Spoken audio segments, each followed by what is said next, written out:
So, Marsha, welcome back to Unbroken. It's really good to see you again. And I think today we're going to talk about what the process of being with someone who's dying is like, what it's like physically, mentally, emotionally, spiritually. I know you've just gone through that process. And so welcome and thank you for coming on and being willing to talk about that, because everyone in the world at some point or other faces the death of a loved one. And so I think this might be really helpful for people. So thank you for being willing to talk about it. Thanks, Max. It's good to see you too. It's been too long, so it's good to be back with you. Yeah. I'll start by saying that a few months back, my brother got diagnosed with fourth stage lung cancer, and in the beginning he was staying with friends, and I encouraged him to go the alternative natural route, which he was reluctant to do, and decided on the advice of his friends and everyone to go with the strictly medical route. So he went through the chemotherapy and he went through the radiation, and over a period of about 3 months he just got sicker and sicker and weaker and weaker until the point where he couldn't walk down the steps anymore by himself to his apartment. And so I brought him to my home, said, okay, brother, you've done it your way. I'm going to bring you to my home. And I got hospice involved because it's not something you can do on your own. Yeah. And the hospice people were really very helpful. I was really reluctant to sign on with them at first because to me it was giving up. But, and one of the things that I experience as a healer, an energetic healer, I just see people as getting better and helping them get better. So he didn't want that aspect of me. And so it was real different for me. I had to just take him where he was and to just love him and care for him in the way that he wanted. And so I worked with the medical doctors in the hospice as best I could to be his advocate. And he came here right before Christmas, and I talked to Source and I said, I'd really love for him to be here through the holidays. And then he died on January the 1st. So I feel like he consciously had had enough and of the suffering. And what I went through during that time was something that I've never faced. And it was extraordinarily difficult for me to watch this man who was 11 years my junior. I had helped raise him. I had it was interesting how we kind of came full circle. I changed his diapers when he was young and changed his diapers as he died. I fed him as he was younger, and I fed him as he was getting too weak to feed himself.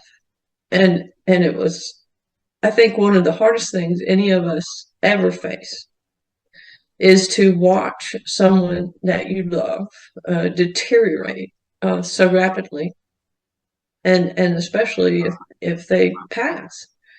And so I watched this strapping, healthy man from a couple of years ago just deteriorate in front of my eyes, and it was so difficult. By the time he passed, he literally, when people get these illnesses, they stop eating. Is one of the things that they do. They just won't eat. And he lost so much weight. He literally looked like he'd been in the pictures of the concentration camps. He was 6'2" and weighed about 110 pounds. Okay. And part of what I found so difficult was to accept the deteriorating body, and extremely hard to watch. But one thing that kept me going, he was my little brother, is I kept remembering him as a small child. He was, he was very cute. He would follow me around, his big sister. And we were always just really unreasonably close. We were so different, but by the same time, we had this really tight bond. And even though he was married and had children, he asked me to be the one to watch over him during this period. And so it was a great, great honor for me. Yeah. He trusted me to do what was right for him. He turned over his life, his affairs, everything to me. And so here I am taking full responsibility for my younger brother. And it was kind of overwhelming, you know. There's always questioning, are you doing the right thing? Because still have to be an advocate for him. You know, one of the things I noticed is, you know, when hospice came in, it's like, oh, it's all about quality of life and keeping him comfortable. And so I'm like, I'm sorry, but why didn't the medical doctors care about his quality of life while they were burning him with radiation? You know, the radiation is so hard on people, and that's one thing as a healer I really have trouble with, because I know the cures for cancer are out there and that they're being suppressed because the medical system is a money-making establishment. Right. And it doesn't mean that there aren't a lot of good people in the medical system. Surely there are. But the Rife machine, and I have one. I have one in my house that I offered to let him use. Has been shown to cure cancer back in the early 1900s. And the herbs that I study and the Chinese medicine, there's so many different things that can help a person come back from cancer, even the largest stages. But that said, if a person has given up and is not willing to do the work, and quite frankly, if they don't have that deep connection to source, my brother was not a very spiritual man, and he was also an addict. He was an alcoholic. He had very low self-esteem, and it was hard for him to love himself. It was hard for him to see the value of fighting for his life, so he essentially didn't.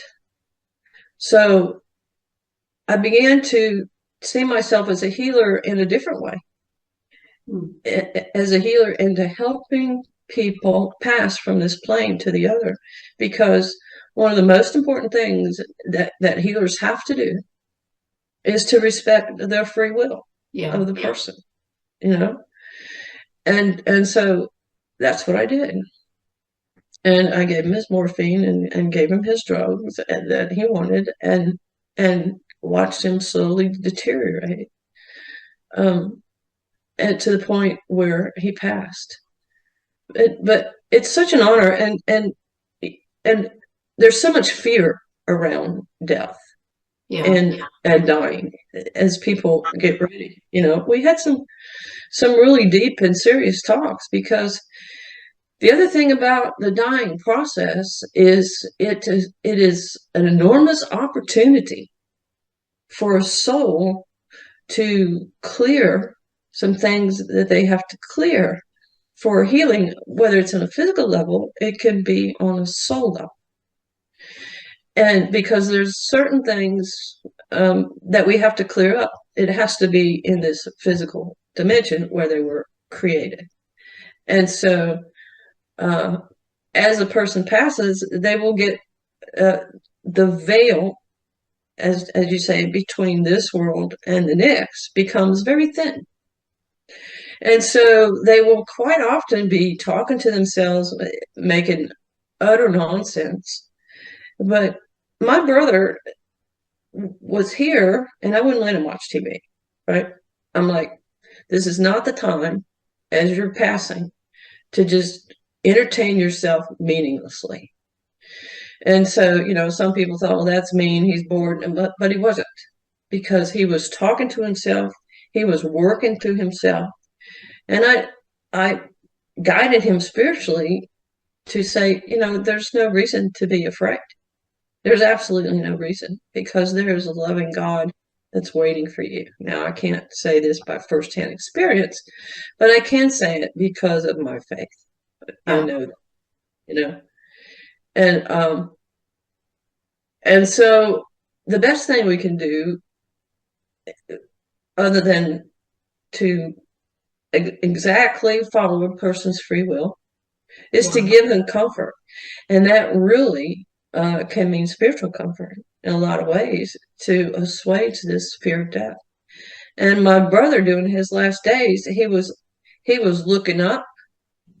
He was doing mantras, right? And we're not talking about a spiritual person who even knew what he was doing. Wow. I fully believe that we should allow people to go through their own personal process. And he would do other weird things, like he would take his urinal and want to drink his urine, right? I think he was giving himself urine therapy. But if a nurse was in here or somebody else was in here, they'd stop him immediately. They interfere with the process. And they want to give him so many drugs. They encouraged me to give him drugs for when he was talking crazy, quote unquote, to calm him and for his fear. And it's like people need to be allowed to go through this process. And we who support them need to let them be the guides. And it's not the way it is. Most people and always think they know what's better for somebody else, right? Yeah. But particularly during this phase, when they are stepping out, they're going through the veil, the death process starts. And one of the interesting things as caretaker is part of you goes with them. And part of me was joining with him, and I'm empathetic anyway, and was feeling what he was feeling. And this is an extremely different experience to be so connected to someone as they're passing. And this is, I have to tell you this beautiful thing. Death is something that none of us, I don't think, really want to go into it. But some of us subconsciously do have a death wish. And I think my brother was one of those because he was not a happy person. He was on drugs and he was on alcohol and he was self-medicating and he was very unhappy for the past few years. Marsha, I think that's a really good point. I remember in grad school, I took a class and it was all about the different ways that you can commit suicide. And alcoholism and drug use, it's a slow suicide, right? As are other sort of maladaptive behaviors that people do. So, I think what you're saying is really important there. And you as a healer, what you said earlier is your first instinct was to help him recover. You knew that there were ways that he could heal that cancer, right? So that must have been really challenging, really hard, because he didn't want to, Right. But I really do agree with you. The role of a healer, we're there to help people with that process of healing or leaving or whatever it is. We can't do it for them. We have to just be there to support them in what they are doing. So that was like such a step that you made. And, I mean, I don't want to, put you in a vulnerable position here, but I was just wondering, like, what did that feel like in that moment? Like, how did you make that transition to understanding that you really had to let him have his free will, as you mentioned? Yeah, that was a really big thing for me as a healer. And well, what happened 10 years ago is I lost my other brother, who was 4 years younger. And that's when I really, really got the lesson because I was calling him and telling him, you could do this, you could do that, you could do this. And he got to the point where he was really, really mad at me and wouldn't talk to me. And so this isn't the first time I've experienced that. As a healer, it's like I'm, dead set on making people better and know the ways to do it.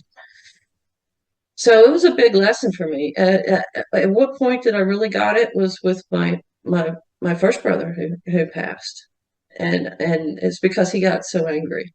He just got so angry, and people always want to be listened to, wherever they want to be heard, wherever they are in consciousness, and we owe them that, to love them right where they are. And it's a big part of healing is to meet people where they are, is to actually go in and find their frequency and get on that frequency with them. Wow. It's a big step. So you took your brother into your home, right? Which I remember when you told me you were doing that, and I thought, oh my God, that's a huge, huge commitment. It sounds easy in theory, but you had the hospital bed in a section of your house, you had all this medical equipment, and you have this adult person that is your beloved baby brother, but is also an adult man who, you haven't lived with since you were a child. And so, and that whole thing is inserted into your routine and your home life. So talk to me about that. Like, what was that like? It must have been overwhelming. It was extremely traumatic, and it was because at first I didn't know what to do. I didn't know whether to call hospice, because to me that when you call hospice, like that's the end, you're giving up, and I wasn't ready to give up on it. And the other alternatives are to get home health care, which ends up costing a lot of money, which neither one of us had. And I had a busy, full life, and so I had to stop everything I was doing. I had to take my two horses and get them pastured somewhere else because I didn't have the time to take care of them, and had to turn my office, half of my office and my mudroom into a hospital bed. And it was just like bada bing, bada boom. It's like go, go, go, do it, do it, do it. And but hospice was right here because he was in the hospital. And the hospital was pushing, hey, where's he going to go? He's got to have a place to go. And they weren't providing a place for him. He could only go to rehab, but then you don't go to rehab unless you plan on getting better. And he couldn't do any of the rehab exercises or anything. And so it was a real push. It was a lot of stress. And then I had to come in. Fortunately, I have a very loving companion who's with me. I don't know how I would have been able to get through it without her. But we came and we just basically pushed everything aside, and they came in one day and set up the hospital bed and the oxygen and the whole 9 yards. And then he came via medical transport because he was too weak.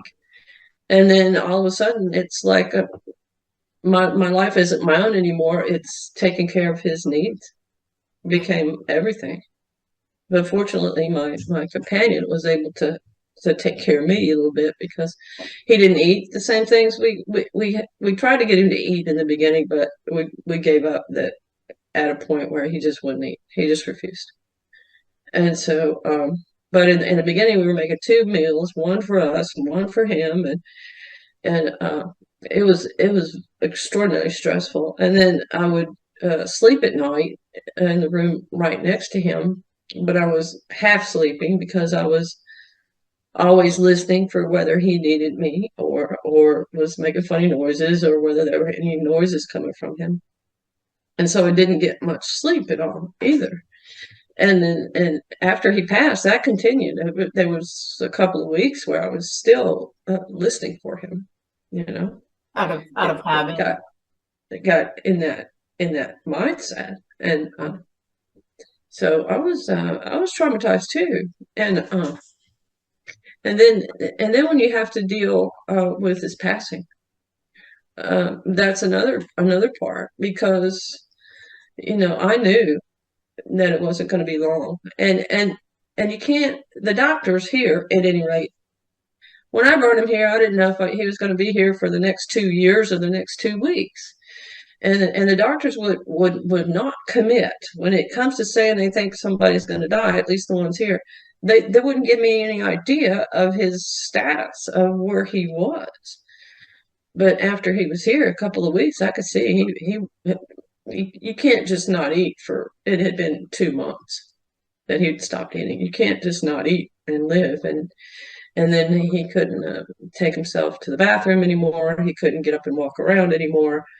I knew it wasn't going to be too long. And then it was New Year's Day. I was here, and my companion was here, Pat was here, and we were just taking care of him. And it was very interesting that day. We were really, really bonded in a way because hospice had been coming in and giving him a sponge bath and every day except for on the weekends. And then on the weekends I had to do it. So I gave him a really tender sponge bath that morning, and of course he was at a place where he didn't even want to be touched.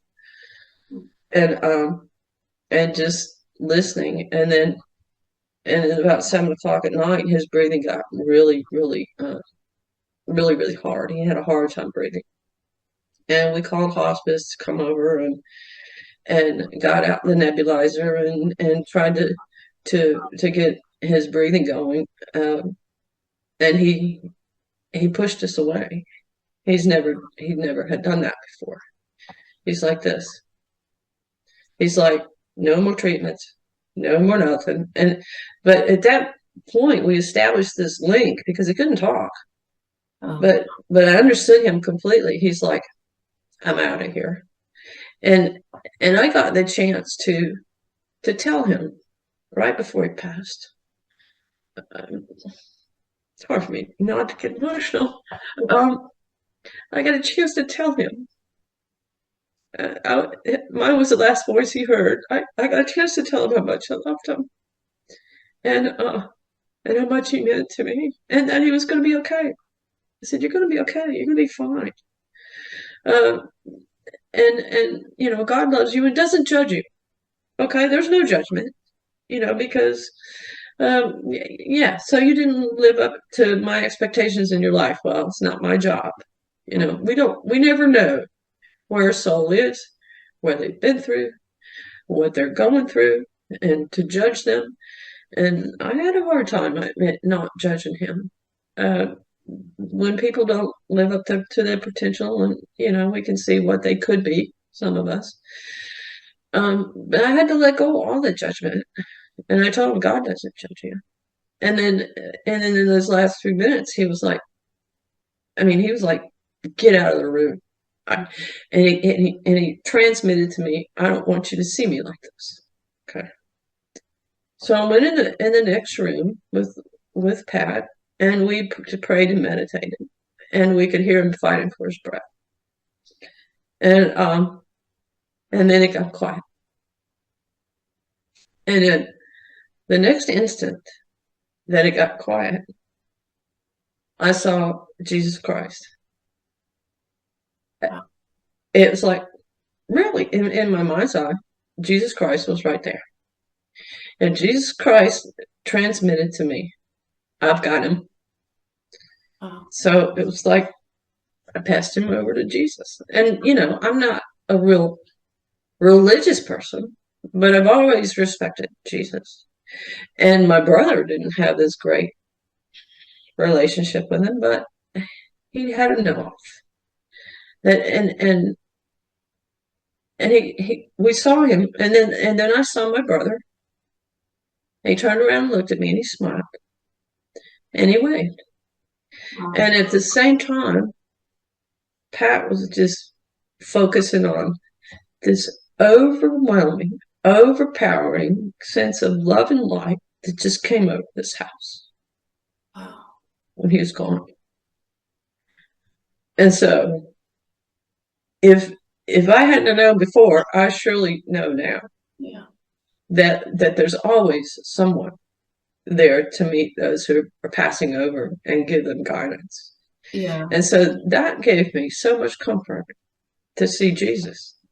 Wow. And of course then we had to go through having his mortuary, calling the mortuary, and having them come take his body. And the thing about caretakers and people who loved ones passes, it's the time when they are under the most stress that they have to make all these important decisions.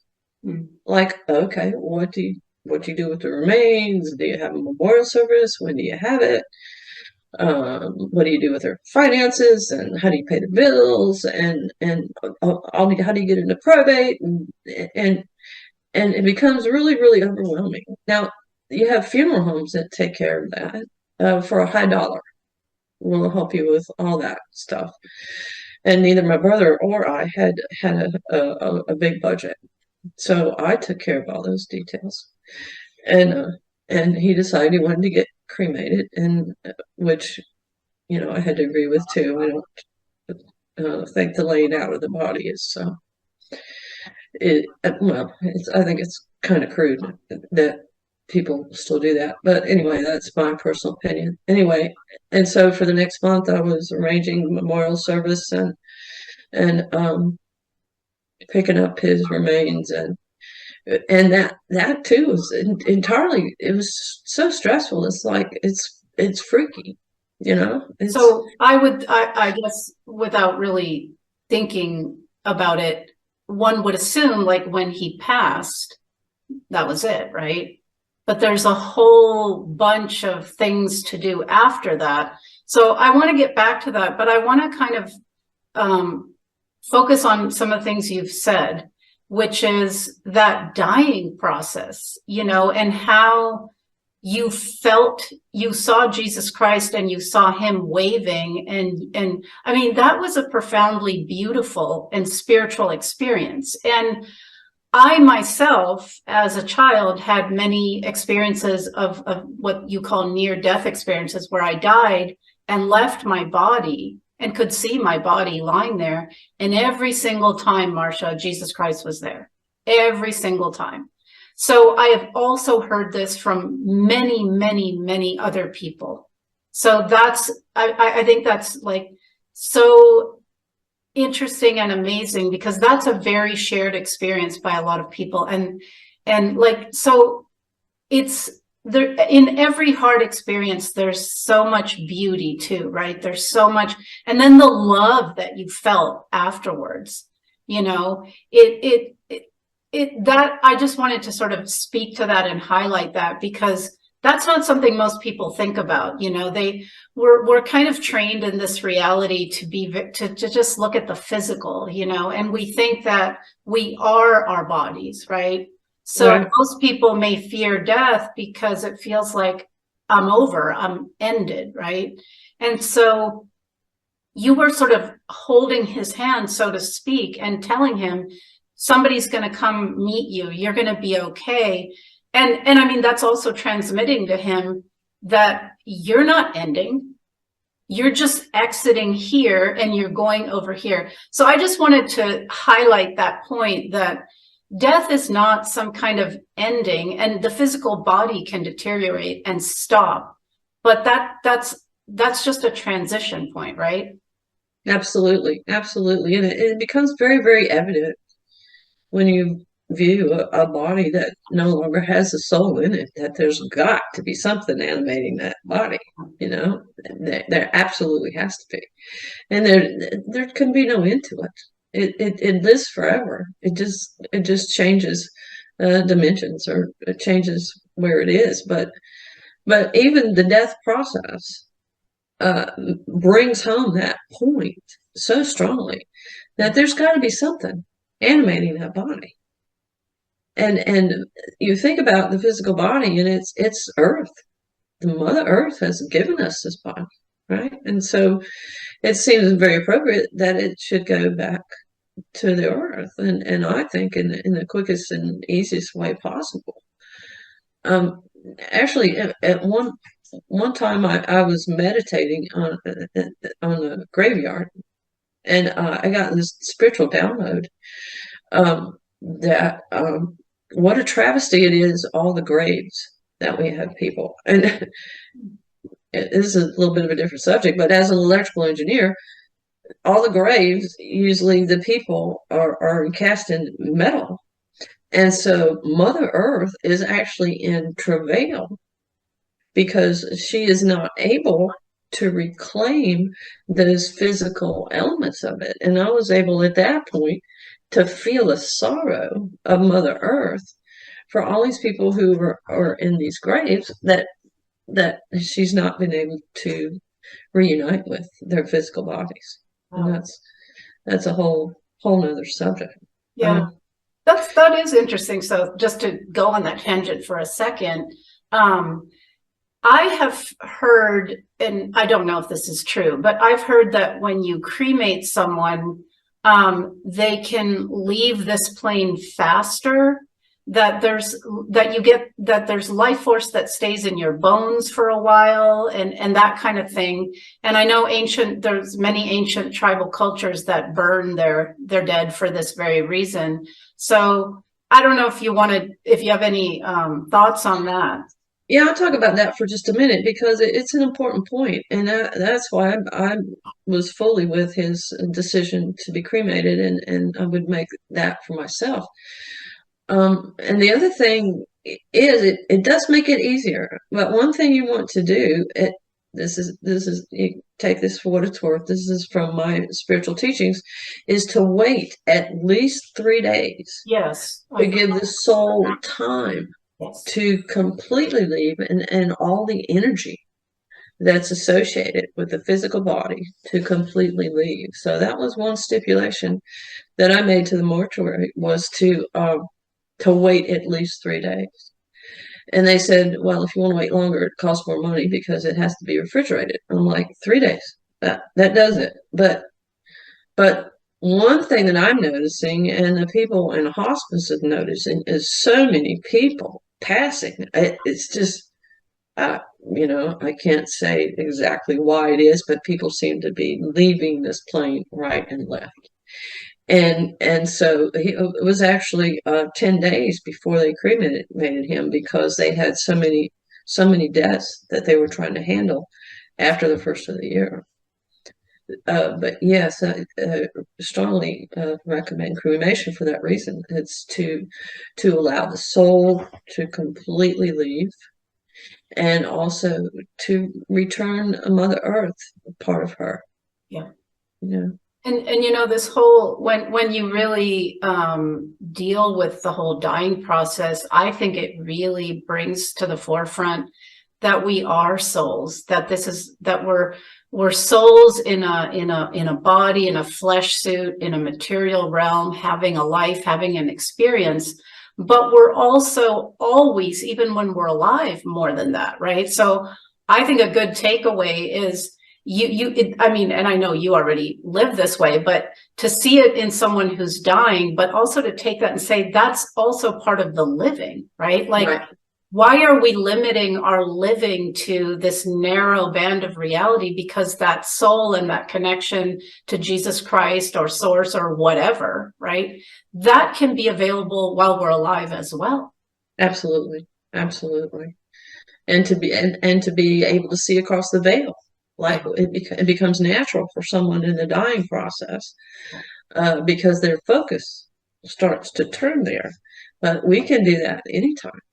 Yeah. And a dying person, they step into that next dimension and they step back into the physical, and they step in and it's a bit of a dance, and then they go, right? Right. And Right. I've also heard of that 3-day thing, because, when you leave your body, you're still you still have your mind and your consciousness, and you're very aware that there are people that you've left behind. And they're Mm-hmm. going to be very sad and have a lot of grief and loss. And so I've heard countless times stories of people who, after they pass, they visit their relatives. That happened to me when my maternal grandmother died. I was in the United States and she was in Italy. I didn't know that she had passed on, but I don't know if it was a dream or I was awake, but she was at the foot of my bed. And she was telling me that she was going and that everything was okay. And then the next day I found out that she had actually passed. So that's a pretty common experience too. And I mean, you had that too with your brother, right? Right, right. It really is. And but one thing I wanted to ask you, Max, and part of this is when I had to face my brother's death, I've never faced anything to that degree. And there were times when I really didn't know how much more I could take. I thought it I thought I'm really at the end of what I can deal with. I think I'm really at the end of my rope, so to speak. I don't know, but I thought that I was really going to lose it, that I just couldn't take any more of it. There was so much to it. And watching him, the man that he was, and trying to maintain some dignity as he went out, it was hard for him. And just all of the chaos and the decisions and having a little bit of support, really good support from my partner, but not from my family or his family. I really thought at times that I was going to crack, and I don't know that I've ever felt that way before. And quite honestly, it made me think about you, because the things you have been through in life, and one of the reasons that I have such great respect for you, there are many, is how you have managed to not only come through it, but to heal yourself and to be this example for the rest of us, and how important it is as a healer. I think the things that we go through, we can help the people most who go through things that we've been through already. Yeah. And I see it as part of my healing education. But when I think about you, it's like, how did you manage? How in the world did you manage to not only survive, but to be the person you are today, having dealt with the numerous things that you've had to deal with, Max? I'm sitting here going, I can barely deal with one person dying, and look over here at what Max has had to deal with. Do you want to speak to that, Max? Sure. I mean, the first thing I'll say is you did deal with it. And there is a thing in us. We are very resilient, and we have this inner strength, and maybe we don't need to tap into it until we do, but we rise. I mean, you either will be broken and destroyed, or you will grow. You will rise to that next level that you need to. You'll find the strength because you need to, right? There isn't a choice. So that's maybe one facet of it. My choice was die or survive and keep going. So out of necessity, you make the choice that you have to make. I mean, the other part of it was I did have this strong connection with Jesus Christ, with Source, with the light. And, I think we all as children, I certainly was aware that I was a soul and that I'd come into this plane for a lifetime. I thought this plane was pretty darn dark and like crazy and, awful. I was shocked.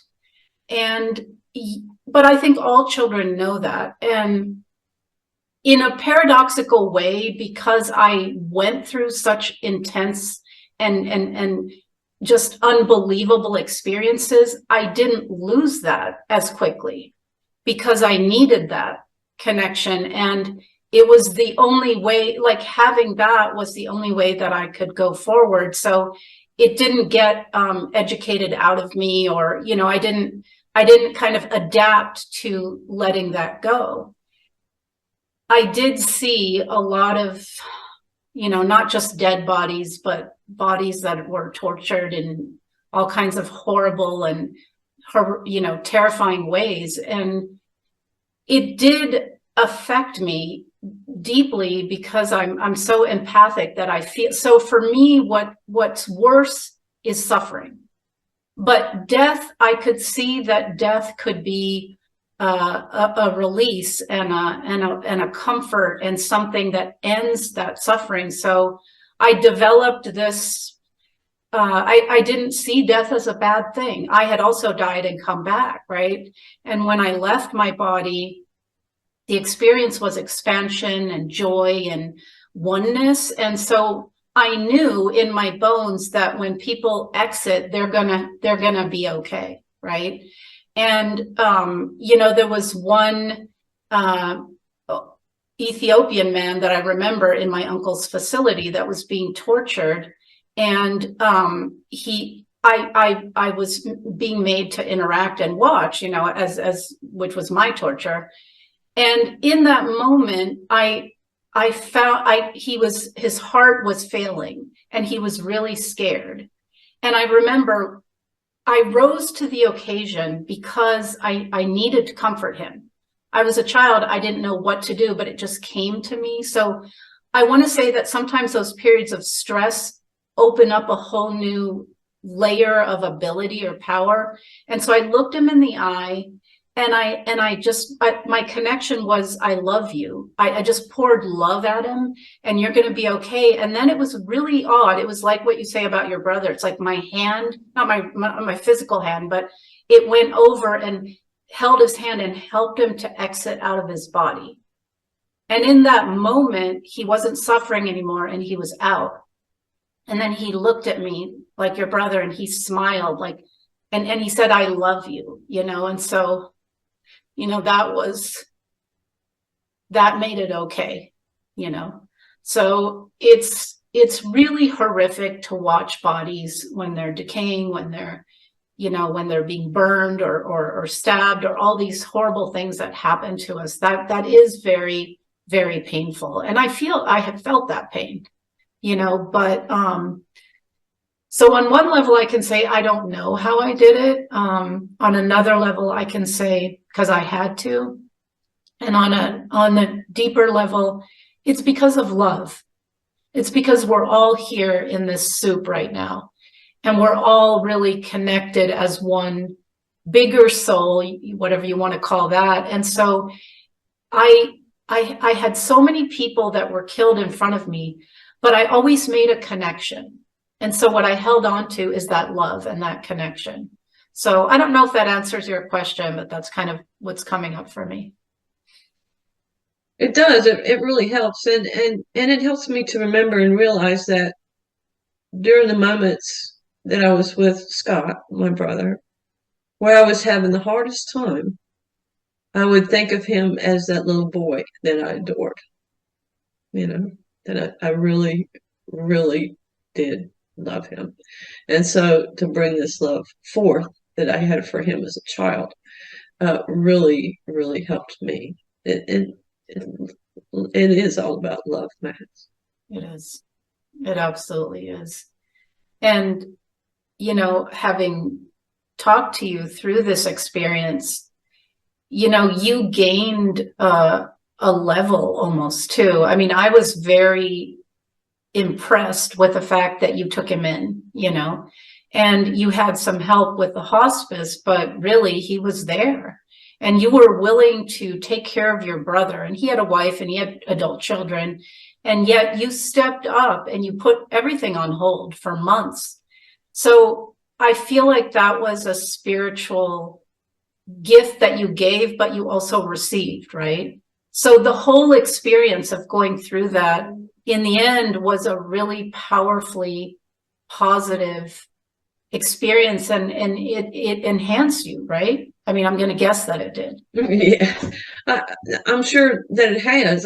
And just, from the aspect that emotionally, I feel like I can cope with some of the tough things that life throws at us better than I could before. Yeah. Yeah. And even the part where after he passed, where you had to deal with these, the world and the bureaucracy of all these things and the insurance and the mortuary and the whatever. I mean, as you say, people are leaving this planet, and I think will continue to in increasing numbers, right? And I'm not going to say the different reasons that I know why that's happening, because I don't. And it plays out in my life. It's playing out. Yeah. So this is something that we're all going to be confronted with going forward. We've always been confronted with death and dying, but I do see that there's a huge uptick in that. There's reasons which we won't discuss on this, video, because we don't want to be censored, but it doesn't matter. There's also I believe there's a transition happening, right? So we're splitting apart the old and we're going towards the new. And so that's part of it, I think. And it's okay. So I just want to say, for me, like, I struggle, but then I come back to, it's okay. It's okay. Like your brother, we have free will choice. Some people will not be able to rise in frequency or do whatever's necessary in terms of their inner work or their shadow work to go that route, right? And so they're going to leave. But that's okay, because they're a soul, and their journey here, they've achieved what they've achieved here in their growth and in their development, and they're not ready for where we're going. So they will leave, and they will come back in a different form somewhere else, or here, whatever, and they will continue, their soul will continue that journey. So when you zoom out and you see that life is much more than this vessel here in this, like, at most 100-year lifespan, when you zoom out and you see that life is the journey of our soul, and it's eternal, it's infinite. It comes into a material realm of whatever variety. I'm sure there's lots of planets and realms that we can't even imagine, because we're in this one. And it grows, and it learns, and it develops, and it creates. I think we come here to create something for ourselves and everybody else. So that's the bigger picture. So when you zoom out and you realize that you're just a soul, and you're coming into a realm, you're leaving a realm, it isn't any big deal. We never actually die in the sense that we're taught, right? We don't ever stop existing. And I know that, because when I left my body, my mind was still thinking. It was still just me, right? I just wasn't in here. So I think that's a really important piece, to zoom out and to look at the bigger picture. Like, it's all okay. It's all okay. Thanks, Max.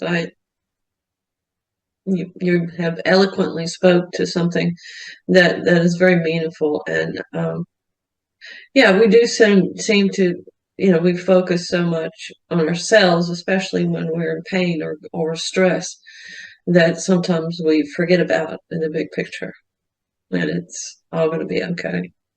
It is. I mean, that doesn't take away the grief, the loss, right?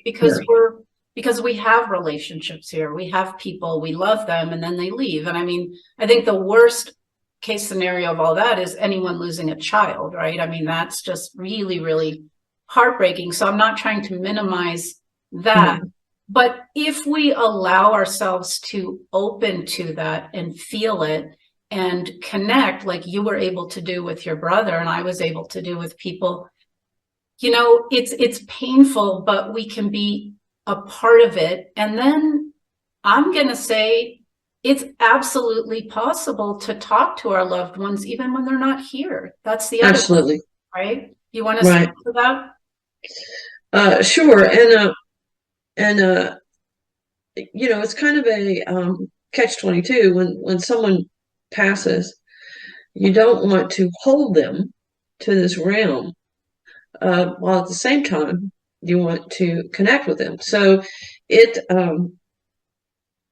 helpful and to have different rituals, if you want to call it that. But my companion Pat and I have done several things to help him move on. One of them despacho ceremony. She's a shaman, and it was really, really beautiful to help them let go of what they will tend to do is hang out and worry about people, you know, or hang on to certain kinds of things. And this is where you go into the realm of what we call discarnates or ghosts who actually do exist. They're people who have refused to go on. And so while you want to be able to still communicate with them, and you can, uh, but especially in the beginning, it's better to work with letting them go. And that's one of the benefits too of having a memorial service, or a celebration of life, we like to call it, which I also conducted for my brother, is to bring all his friends and people who love him and family together to honor him and to honor his life, and then to send him off. And that really is more for the people who remain, honestly, but it does help them as well. It helps the people in the grieving process. And it's something that we have to do, is to grieve, is to feel our feelings, is to shed our tears. And trust me, I've done plenty of that. Because when they pass, you always want to go, well, maybe I should have done this, or I should have done that, or we could have done this differently, and you start second guessing yourself, and but that's pointless. And it is to let them go. And there's a book that's really, really helpful. It's called The Afterlife of Billy Fingers. I don't know if you've ever heard of that book. But it's a story of a young man who was also a drug addict, who passed, and his sister was real worried about his soul because of, he didn't have this great life. And then he comes back to her, and they have conversations. It's really quite a good book. I'd highly recommend that. I'm going to read it again. The Afterlife of Billy Fingers. I'd put it in the thread or something later. But so there are things like that can help us too. I agree I think that's why rituals exist in all cultures. They're rites of passage. They're ways to cope with the transitions that we have, I mean, I remember when I was giving birth to my daughter, there was a death of who I used to be, and there was a rebirth into becoming a mother, which is a very different reality. I mean, talk about a learning curve there too. So there's rituals when people transition from like puberty into adulthood. There's rituals everywhere for death. They call them funerals, they call them wakes, they call them celebrations of life. And I think that is really important for all of us, and for the departed as well. And you're right. I have heard and studied that what ghosts are the souls of people that they didn't go, they stuck around here because of a variety of reasons. And sometimes that reason is that the person that they left behind doesn't want them to go, and they feel so responsible that they stay, and that doesn't help, either person. So there is something about surrendering to the process. I mean, we cry because it's a necessary thing.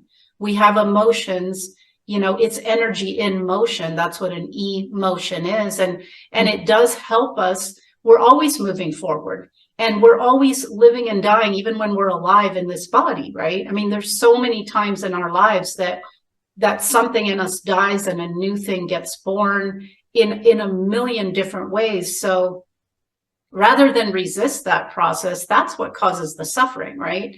It's just to kind of just go with it. Well, you have to go with it. Another one of my favorite books is Feelings Buried Alive Never Die. And in our culture, emotional people is looked down upon. Emotions are looked down upon, and I think that's on purpose, especially with men. Bless them. But we have to feel these things. We have to feel them, and we have to feel our way through them to get to the other side. Otherwise, we hold on to them, and we hold on to them long enough, they get buried in our subconscious, and they actually become physical problems. The physical and emotional bodies are so interconnected, as is the spiritual and the mental body. And so many times, as you know, as a therapist, a person can be physically healed when they deal with the emotions of an event or a trauma. Right. And that is one of the things that's helped me get through this time is um, listen to polyvagal tapes, because of the vagus nerve gets into trauma, and we get stuck in fight or flight. And uh, you know, I mean, my whole world was turned upside down. And then for me to reclaim life, and my own life, has been a little bit of a process, because the death energy is something that you have to clear it. So we've also cleared the house, and cleared all of Scott's things and the medical For equipment. people who might not know how to do that, why don't, because I know you're really an expert on that. How do you clear your house? And you're talking about it, but I think it's really important to share with people what are the steps that brought, that got you back to where you are today. Well, one of the first things was clearing the house, and there are a lot of different ways to do it, and it can get very in depth. But one of the best things that help is fresh flowers. And that's one reason, whether people know it or not, whether it's so important to send flowers to a memorial service, because and of course, I love the Bach flower essences. All the different flowers have personalities that put their energies into the atmosphere, and and there's all different kinds of them. But having fresh flowers is a big part. And of course, there's prayers that you do, and energy. It really is a bit of a science, but um, and certain smells or aromas that are very purifying, particularly in certain prayers. It's a whole nother subject to get into it, but it is a process. It's important to release the person completely, to release their clothes, their belongings, their whatever you can release, to go ahead and release them, so that the living can benefit from any of them. I hadn't thought of that, but I've heard a lot of people who lose someone, they keep the clothes in the closet and the items in the house. Sometimes the room becomes a shrine. So that's a really good one. It is important to clear that and to let that keep going, Right. Because that's another way to hold on to them. And I'm not saying, I have my brother's pocket knife. I'm not saying don't keep something that you remember them by, or keeps their memory fresh. But if you become too enmeshed in keeping their things, turning their room to a shrine or whatever, then that can delay their evolution as well as your own. As well as ours, right? Because then we can't move forward either. And because we're in a physical form, we get stuck with this idea that, well, that they are that way their room looks, or that article of clothing or whatever. And that's not the case. Those were just things that were part of that. So it's really important to let go for us to be able to move on. And I would almost say, like, if you're holding on to the possessions, you're fixated on a very narrow band of who that person is. And if you let that go, you'll open up that bigger spiritual connection. Mm-hmm. Absolutely. Yeah, and their vibration is in it. Their DNA is in it. So it's most beneficial to let most of that go. Yeah. So, Marsha, I really appreciate the vulnerability, the openness that you have shown today in talking about that experience. I know it's really been really rough for you. So I think this is going to help a lot of people, because like you and I know, there's going to be more and more of this occurring. And so it's just a great inner journey to explore today. So as we kind of wrap up, I just, what do you want to leave people with? Like, what do you want to kind of say as a summary, or anything that you want to leave people with that might be helpful? Well, I think the crux of what we're talking about is, first of all, while you're alive, love your life and be passionate about it. And because that's really the reason we're here, is our source put us here to thrive and to have an experience and to be co-creators. And another big lesson is accept people where they are. Yeah. And as free will is the law of the universe, is to honor someone's free will, to meet them where they are, and to let go of judgment. And I admit that was hard for me too, because you never know where a soul really is. Um, and to judge is not ours to do. Yeah. But when the time does come, and as far as I know, at least at this stage of our lives, people do die.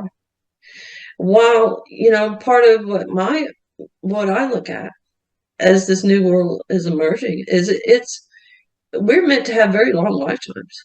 We were initially designed to live 1,000 years or more. Correct.